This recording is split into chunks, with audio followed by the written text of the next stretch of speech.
All right, so I hope you enjoyed the exercise and I hope you also finished it. I'm just going to show my solution. So I'm going to create a variable that I'm going to call storm or treasure. Okay, and it will be a remember. And by default, the mutable state of it will just say nothing. So it just say, well, it will be a string, an empty string.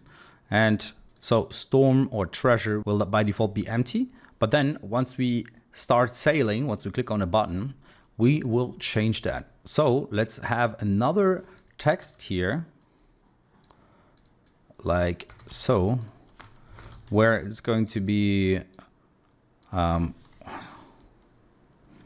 basically, it's just going to be directly our storm or treasure value. So it's not going to contain any other text. It's just going to contain the storm or treasure value. Now we want to override the storm or treasure value each time that we are either inside of a treasure or we found a treasure. We found a treasure, like so, or we didn't find a treasure. So in the else case, we're in a storm. So storm or treasure dot value should be storm ahead, like so. Okay, now let me copy and paste this and replace our old random next boolean for each of our buttons, like so. And now let me rerun my application and see where we are. Actually, do we already have the text? Yeah, we do have the text. Okay, good. So we have another text that currently is empty. There's nothing in there. Let's sail to the east and we say, we found a treasure.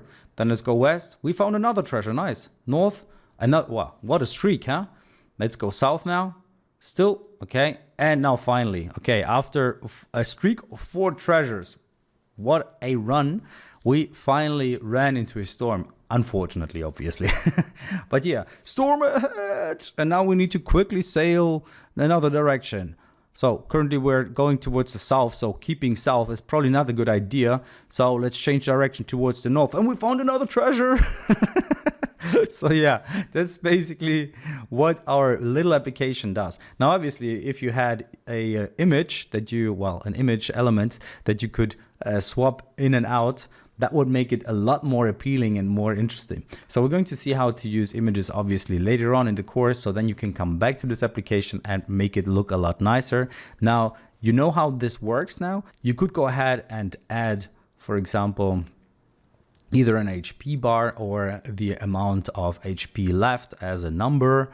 All of the options are available to you. So feel free to play around with this and just see how much fun it will be.